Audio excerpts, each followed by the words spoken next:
ನಡೆದಂತಹ ವಿದ್ಯಮಾನ ಏನಿದೆ, ಬಾಗಲಕೋಟೆ ನಡೆದಂತಹ ದುರ್ಘಟನೆ, ಈಗ ನನಗೆ ಮಾಹಿತಿ ಬಂದಿರೋದು ಅವರು 8 ಜನ ಅರೆಸ್ಟ್ ಮಾಡಿದ್ದೀವಿ ಅಂತ ಹೇಳಿದ್ದಾರೆ. ಪ್ರಶ್ನೆ ಇರೋದು, ನಿಮ್ಮ ಸರ್ಕಾರ ಬಂದಾಗ ಯಾಕೆ ಹಿಂಗಾಗ್ತದಂತ ನಾನು ಅತ್ಯಂತ ಸ್ಪಷ್ಟವಾಗಿ ಹೇಳಲಿಕ್ಕೆ ಬಯಸ್ತೇನೆ. ನಮ್ಮ ಪೊಲೀಸರಿಗೆ ನೀವು ಫ್ರೀ ಹ್ಯಾಂಡ್ ಕೊಟ್ಟರೆ, ಭಾರತದ್ದೇ ಅದರಲ್ಲೂ ಮತ್ತು ಕರ್ನಾಟಕದ ಪೊಲೀಸ್ ವ್ಯವಸ್ಥೆ ಭಾಳ ಪಕ್ಕಾ ಇದೆ. ಆದರೆ ಅವರಿಗೆ ನೀವು ಒತ್ತಡ ಹಾಕ್ತೀರಿ, ತುಷ್ಟೀಕರಣದ ಹೆಸರಿನಲ್ಲಿ ಅವರನ್ನು ಫ್ರೀ ಬಿಡ್ತೀರಿ, ಬಾಂಬ್ ಹಾಕಿದವ್ರನ್ನ ಬ್ರದರ್ಸ್ ಅಂತ ಹೇಳ್ತೀರಿ.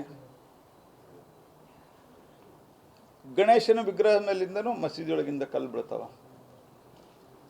ಶಿವಾಜಿ ಮೆರವಣಿಗೆಯಲ್ಲಿ ಮಸೀದಿಯಿಂದ ಕಲ್ಲು ಬೀಳ್ತಾವ. ಮಸೀದಿಯಿಂದ ಕಲ್ಲು ಹೊಡೆದವ್ರನ್ನ ಅರೆಸ್ಟ್ ಮಾಡೋದಿಲ್ಲ. ಅರೆ ಯಾರೋ ಒಬ್ಬರು ಮಸೀದಿಗೆ ಅದು ಇಲ್ಲೀಗಲ್ ಮಸೀದಿ ಇದೆ, ಬುಲ್ಡೋಜರ್ ಹಚ್ಚಿರಿ ಅಂತ ಅವ್ರನ್ನ ಹೋಗಿ ಅರೆಸ್ಟ್ ಮಾಡಿದರು. ಬೇರೆ ಕಲ್ಲು ಹೊಡೆದವ್ರು ಮೊದಲು ಇದಕ್ಕೆ ಇನ್ಸ್ಟಿಗೇಷನ್ ಮಾಡಿದವ್ರನ್ನ ಅವ್ರ ಮೇಲೆ ಕ್ರಮ ಏನು, ಒತ್ತಾಯ ಮಾಡಿದ ಮೇಲೆ ಅರೆಸ್ಟ್ ಮಾಡ್ತಾರೆ. ಕಾಂಗ್ರೆಸ್ ಪಾರ್ಟಿಯ ತುಷ್ಟೀಕರಣದ ನೀತಿಯಿಂದ ಈ ಘಟನೆಗಳು ಸಂಭವಿಸ್ತಾ ಇದ್ದಾವೆ. ಅದರ್ವೈಸ್ ಈ ಪೊಲೀಸರಿಗೆ ಫ್ರೀ ಹ್ಯಾಂಡ್ ಕೊಟ್ಟರೆ ಇಂಥ ಟೈಟ್ ಬಂದೋಬಸ್ತ್ ಮಾಡಿ ವ್ಯವಸ್ಥೆ ಮಾಡ್ತಾರೆ. ಮತ್ತು ಯಾರೇ ಅವ್ರಿಗೆ ಇಷ್ಟೆಲ್ಲ ಆದಮೇಲೂ ಸಹಿತ ಅವರೇನಾದರೂ ಕಾಲು ಕೆದರಿದ್ರೆ ಅವ್ರಿಗೇನು ಉತ್ತರ ಕೊಡಬೇಕು, ಅವ್ರಿಗೆ ಹೆಂಗೆ ಟ್ಯಾಕಲ್ ಮಾಡಬೇಕು ಪೊಲೀಸರಿಗೆ ಗೊತ್ತಿದೆ. ಬಟ್ ಪೊಲೀಸ್ ಆಫೀಸರ್ ಮೇಲೆ ಸದಾ ಕಾಲಕ್ಕೂ ದಬಾವಣೆಯನ್ನು ಮಾಡುವಂಥ ಕೆಲಸವನ್ನು ರಾಜಕಾರಣಿಗಳು, ಕಾಂಗ್ರೆಸ್ಸಿನ ರಾಜಕಾರಣಿಗಳು ಮಾಡ್ತಾ ಇದ್ದಾರೆ. ಅದರ್ವೈಸ್ ಇಟ್ಟು ಧೈರ್ಯ ಮಾಡಲಿಕ್ಕೆ ಸಾಧ್ಯ ಇಲ್ಲ. ಶಿವಾಜಿ ಮಹಾರಾಜರ ಮೆರವಣಿಗೆ, ಶಿವಾಜಿ ಮಹಾರಾಜರ ಸರ್ಕಾರಿ ಕಾರ್ಯಕ್ರಮ ಸರ್ಕಾರ ಅನೌನ್ಸ್ಮೆಂಟ್ ಮಾಡಿದೆ. ಹಾಗಾಗಿ ಇದು ಒಂದು ಸರ್ಕಾರದ ತುಷ್ಟೀಕರಣದ ನೀತಿಯ ಪರಿಣಾಮ. ಹಾಗಾಗಿ ಈ ತುಷ್ಟೀಕರಣದ ಪರಿಣಾಮದಿಂದ ಕಾನೂನು ಸುವ್ಯವಸ್ಥೆ ಹದಗೆಡ್ತಾ ಇದೆ. ಮತ್ತು ಅವರನ್ನು ತಕ್ಷಣ ಅರೆಸ್ಟ್ ಮಾಡೋದಷ್ಟೇ ಅಲ್ಲ, ಅವರನ್ನು ಎಲ್ಲರನ್ನೂ ಗಡೀಪಾರು ಮಾಡಬೇಕಂತ ಆಗ್ರಹ. ನಡೆದಂತಹ ವಿದ್ಯಮಾನ ಏನಿದೆ, ಬಾಗಲಕೋಟೆ ನಡೆದಂತಹ ದುರ್ಘಟನೆ, ಈಗ ನನಗೆ ಮಾಹಿತಿ ಬಂದಿರೋದು ಅವರು 8 ಜನ ಅರೆಸ್ಟ್ ಮಾಡಿದ್ದೀವಿ ಅಂತ ಹೇಳಿದ್ದಾರೆ. ಪ್ರಶ್ನೆ ಇರೋದು, ನಿಮ್ಮ ಸರ್ಕಾರ ಬಂದಾಗ ಯಾಕೆ ಹಿಂಗಾಗ್ತದಂತ ನಾನು ಅತ್ಯಂತ ಸ್ಪಷ್ಟವಾಗಿ ಹೇಳಲಿಕ್ಕೆ ಬಯಸ್ತೇನೆ. ನಮ್ಮ ಪೊಲೀಸರಿಗೆ ನೀವು ಫ್ರೀ ಹ್ಯಾಂಡ್ ಕೊಟ್ಟರೆ, ಭಾರತದ್ದೇ ಅದರಲ್ಲೂ ಮತ್ತು ಕರ್ನಾಟಕದ ಪೊಲೀಸ್ ವ್ಯವಸ್ಥೆ ಭಾಳ ಪಕ್ಕಾ ಇದೆ. ಆದರೆ ಅವರಿಗೆ ನೀವು ಒತ್ತಡ ಹಾಕ್ತೀರಿ, ತುಷ್ಟೀಕರಣದ ಹೆಸರಿನಲ್ಲಿ ಅವರನ್ನು ಫ್ರೀ ಬಿಡ್ತೀರಿ, ಬಾಂಬ್ ಹಾಕಿದವ್ರನ್ನ ಬ್ರದರ್ಸ್ ಅಂತ ಹೇಳ್ತೀರಿ.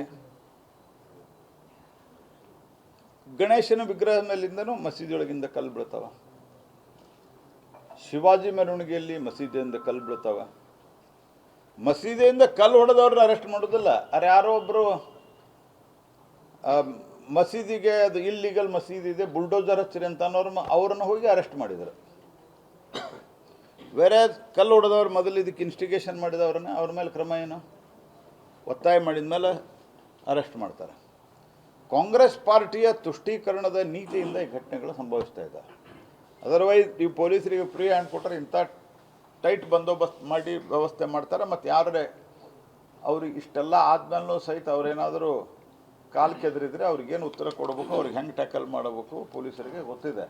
ಬಟ್ ಪೊಲೀಸ್ ಆಫೀಸರ್ ಮೇಲೆ ಸದಾ ಕಾಲಕ್ಕೂ ದಬಾವಣೆಯನ್ನು ಮಾಡುವಂಥ ಕೆಲಸವನ್ನು ರಾಜಕಾರಣಿಗಳು, ಕಾಂಗ್ರೆಸ್ಸಿನ ರಾಜಕಾರಣಿಗಳು ಮಾಡ್ತಾ ಇದ್ದಾರೆ. ಅದರ್ವೈಸ್ ಇಟ್ಟು ಧೈರ್ಯ ಮಾಡಲಿಕ್ಕೆ ಸಾಧ್ಯ ಇಲ್ಲ. ಶಿವಾಜಿ ಮಹಾರಾಜರ ಮೆರವಣಿಗೆ, ಶಿವಾಜಿ ಮಹಾರಾಜರ ಸರ್ಕಾರಿ ಕಾರ್ಯಕ್ರಮ ಸರ್ಕಾರ ಅನೌನ್ಸ್ಮೆಂಟ್ ಮಾಡಿದೆ. ಹಾಗಾಗಿ ಇದು ಒಂದು ಸರ್ಕಾರದ ತುಷ್ಟೀಕರಣದ ನೀತಿಯ ಪರಿಣಾಮ.